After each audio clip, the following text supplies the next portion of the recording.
दोस्तों, भगवान श्री कृष्ण ने बताया किन पापों के कारण मनुष्य को कुत्ते का जन्म मिलता है। मित्रों, प्रत्येक मनुष्य को उनके कर्मों के अनुसार उन्हें मृत्यु के बाद सजा भोगनी पड़ती है।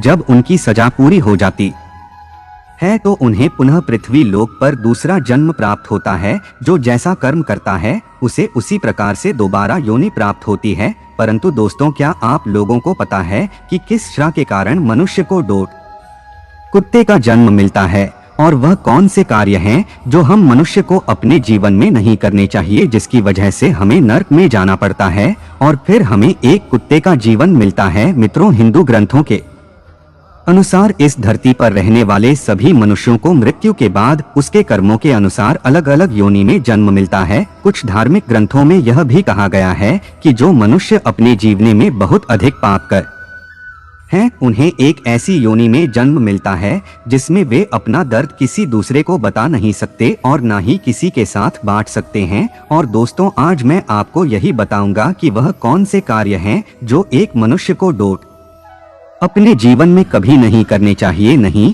तो उसे कुत्ते का जीवन मिलना तय है। नमस्कार दोस्तों, आप सभी लोगों से निवेदन है कि इस कथा को और कहानी को सुनने से पहले कमेंट बॉक्स में जय श्री कृष्ण लिखकर वीडियो को लाइक करके चैनल को सब्सक्राइब करके बेल आइकन ऑल पर प्रेस कर लीजिए, जिससे आप सभी लोग प्राचीन कथाओं और कहानियों से जुड़े रहे। मित्रों, एक बार की बात है, भगवान श्री कृष्ण की प्रिय राधा रानी अपने सखियों के साथ में अपने नगर बरसाना का भ्रमण कर रही थी। पूरे गांव में उनका इधर उधर आना जाना लगा था। तभी एक घर के पास में देखती हैं कि एक लाचार कुत्ता कुछ खाने की तलाश में खड़ा रहता है। तभी उस घर से एक नौजवान आदमी लठ लेकर निकलता है और उस कुत्ते को दौड़ा दौड़ा कर मारता है। यह सब देखकर राधा जी से रहा नहीं गया। उन्होंने अपनी सखियों से कहा, मेरी प्यारी सखियां, आप सब अपने अपने घर को चली जाओ। अब मैं यहाँ से अपने प्रभु कान्हा के पास जाऊंगी और उनसे कुछ प्रश्न पूछूंगी। फिर वहां से राधा रानी भगवान श्री कृष्ण से मिलने के लिए चल देती हैं। इधर भगवान श्री कृष्ण अपने राजभवन में स्वर्ण से बनी हुई सिंहासन पर विराजमान थे। तभी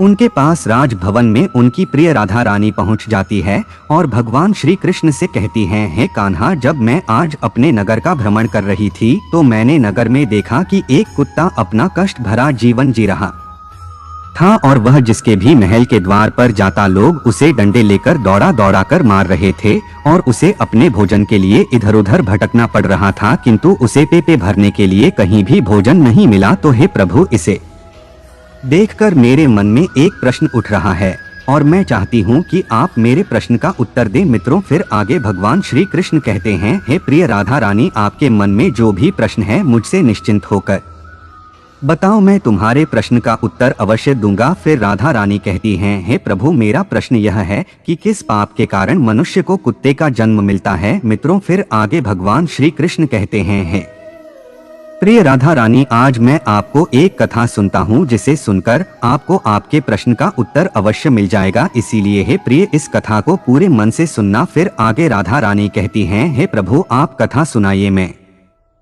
पूरे मन से इस कथा को सुनूंगी। मित्रों, तो कथा को सुनाते हुए आगे भगवान श्री कृष्ण कहते हैं, हे प्रिय राधा रानी, एक समय की बात है जब भगवान श्री राम अपनी सभा में बैठे हुए थे। तभी उन्हें एक कुत्ते की रोने की आवाज सुनाई दी। तभी सभा में मौजूद द्वारपाल ने कुत्ते को वहां से भगा दिया और अगले दिन फिर से वही कुत्ता उसी स्थान पर आकर रोने लगा और द्वारपाल ने इस बार भी उस कुत्ते को वहां से मारकर भगा दिया। और सभा के तीसरे दिन भी वही कुत्ता उसी स्थान पर आकर फिर से रोने लगा। तो भगवान राम के मन में एक प्रश्न उठने लगा कि आखिर यह कुत्ता रोज रोज मेरे दरबार के बाहर ही क्यों रोता है। और फिर भगवान राम ने उस कुत्ते के रोने का कारण जानना चाहा और द्वारपाल से कहा कि उस कुत्ते को यहाँ बुलाकर लाओ। तो उस कुत्ते को बुलाने के लिए द्वारपाल उसके पास गए और बोले, प्रभु श्री राम ने आपको अपने दरबार में बुलाया है। तो कुत्ता बोला, है मुनिवर, मुझे एक ऐसी योनि में जन्म मिला है जिसका मंदिर, राजभवन, रसोई घर और गौशाला जैसे पवित्र स्थानों पर जाना न है। तुम जाकर प्रभु श्री राम से कह दो कि वे स्वयं मुझसे मिलने के लिए यहाँ पर आ जाएं। और फिर द्वारपाल ने कुत्ते की सारी बातें भगवान श्री राम से जाकर बताया और ऐसा सुनकर भगवान श्री राम स्वयं उस कुत्ते के पास गए और उससे कहा कि तुम रोज मेरे दरबार के बाहर आकर क्यों रोते हो। तो कुत्ते ने भगवान श्री राम से कहा, हे प्रभु, मैंने कोई अपराध नहीं किया है, फिर भी एक सन्यासी ने मुझे पत्थर से मारा है, जिसके कारण मेरा पैर टूट गया है और अब मुझे बहुत पीड़ा हो रही है और इसी कारण मैं रोज आपके दरबार में आकर रोता हूँ। मित्रों, फिर आगे भगवान श्री कृष्ण कहते हैं, हे प्रिय राधा रानी, उस कुत्ते की पीड़ा को देखकर प्रभु श्री राम को बहुत दुख हुआ। फिर भगवान श्री राम ने अपने दरबारी को अपने दरबार में बुलाया और कहा, है दरबारी, जाओ, जाकर वह सन्यासी जहाँ भी हो उसे ढूंढ करके हमारे दरबार में अति शीघ्र लेकर आओ। भगवान श्री राम की आज्ञा पाते ही उनके 2 सैनिक वहां से सीधा सन्यासी के घर पहुंच गए और उस सन्यासी को पकड़कर अपने साथ में लेकर के भगवान श्री राम के दरबार में आ गए। फिर उस सन्यासी कहा, क्या यह सत्य है कि तुमने इस कुत्ते को पत्थर मारा है जिससे इसका पैर टूट गया है और यह अब ठीक से चल भी नहीं पा रहा है? तो इसने क्या अपराध किया था जिसके कारण तुमने इस बेजुबान कुत्ते का पैर तोड़ दिया? तब वह सन्यासी कहता है, हे प्रभु, मैं भिक्षा के लिए रास्ते से जा रहा था, तभी इस कुत्ते ने मेरी भिक्षा का अन्न छू लिया था और इसी वजह से मुझे क्रोध आ गया और मैंने पत्थर उठाकर इसको जोर से मार दिया, जिसके कारण इसका पैर टूट गया। सन्यासी की यह बात सुनकर श्री राम ने कहा, क्या आपको पता है कि यह एक ज्ञान विभिन्न पशु है? यह अपना पेट भरने के लिए ऐसा करते हैं और इनको इतनी अक्ल नहीं है कि ऐसा नहीं करना चाहिए। और यदि इस कुत्ते ने आपके अन्न को छू लिया था तो इसमें इसका कोई अपराध नहीं है और ऐसा करना तो इसकी स्वाभाविक प्रवृत्ति है और इतनी सी बात के लिए आप इस कुत्ते को इतनी बड़ी सजा नहीं दे सकते हैं। और अपराध इसने नहीं, अपराध तो आपने किया है जो एक सन्यासी होकर इस कुत्ते का पैर तोड़ दिया है, इसलिए आप ही इसके अपराधी हैं। मित्रों, फिर आगे भगवान श्री कृष्ण कहते हैं, हे प्रिय राधा रानी, भगवान श्री राम उस कुत्ते से कहते हैं कि यह सन्यासी तुम्हारा अपराधी है और तुम जो चाहे वह सजा इसको दे सकते हो। फिर भगवान श्री राम की यह बात सुनकर उस कुत्ते ने कहा, है भगवान, इस सन्यासी को किसी महल का राजा बना दिया जाए। तो श्री राम ने उस कुत्ते की बात को स्वीकार कर लिया और उस सन्यासी को सुंदर वस्त्र पहनाकर एक घोड़े पर बिठा दिया और उस सन्यासी को एक महल में ले गए और वहां का राजा बना दिया। जब वह सन्यासी राजा बनकर एक स्वर्ण से बनी हुई सिंहासन पर बैठ गए, उसे वस्त्र भी राजा महाराजा जैसे मिल गया। इतनी सारी सनो सखत को पाकर वह सन्यासी अति प्रसन्न हुआ। फिर सोच रहा था कि मैं अपने जीवन में कभी सपना भी नहीं देखा था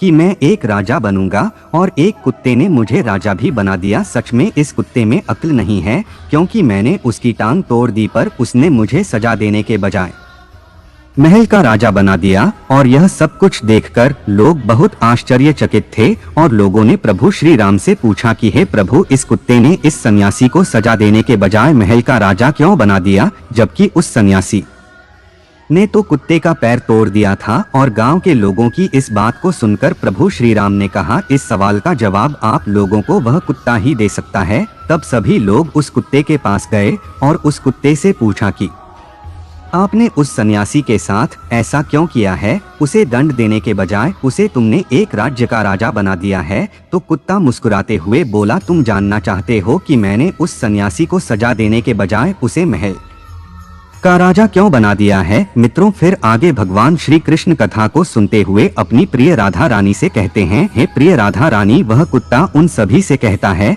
सुनो, यह अन्याय करने वाला राजा और घर पर पहुंचे याचक को भगाने वाला और दूसरे की संपत्ति को हड़पने वाला और किसी गरीब पर अत्याचार करने वाला मरकर दूसरे जन्म में कुत्ता ही बनता है।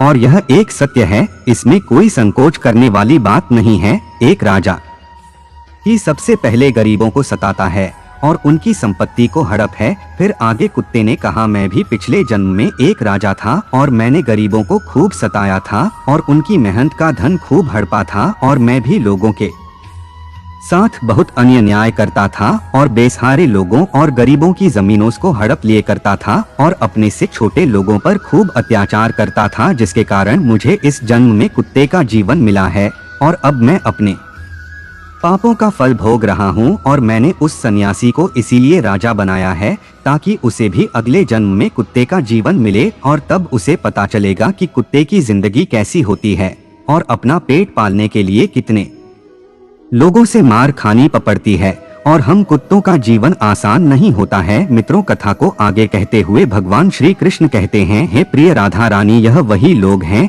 जो पाप धुलने के लिए गंगा जी में जाते हैं, किंतु वहां से आते ही फिर से पाप करना शुरू कर देते हैं। और फिर आगे राधा रानी कहती हैं, हे प्रभु, क्या गंगा जी में पाप नहीं धोल हैं? तो भगवान श्री कृष्ण मुस्कुराते हुए कहते हैं, हे प्रिय राधा रानी, गंगा जी में वही पाप धुता है जो अनजाने में हो जाते हैं। जानबूझ करके गए पाप कभी नहीं धुल हैं। और गंगा जी में स्नान करने से वही मनुष्य पवित्र होता है जिसका मन साफ हो और मन में कोई छल ना हो तथा मन में गंदे विचार नहीं। और गंगा जी में छल करने वाले और दूसरों की बहन बेटियों पर बुरी नजर रखने वाले लोगों का कुछ नहीं होता है और प्रत्येक मनुष्य को अपने कर्मों का फल अवश्य मिलता है। मित्रों, इसीलिए आप लोगों से हाथ जोड़कर अनुरोध है कि किसी बेजुबान जानवर को अगर हम लोग एक वक्त पेट भरने के लिए अन्न नहीं दे सकते तो उन्हें कष्ट पहुंचाने का भी हमें हक नहीं है।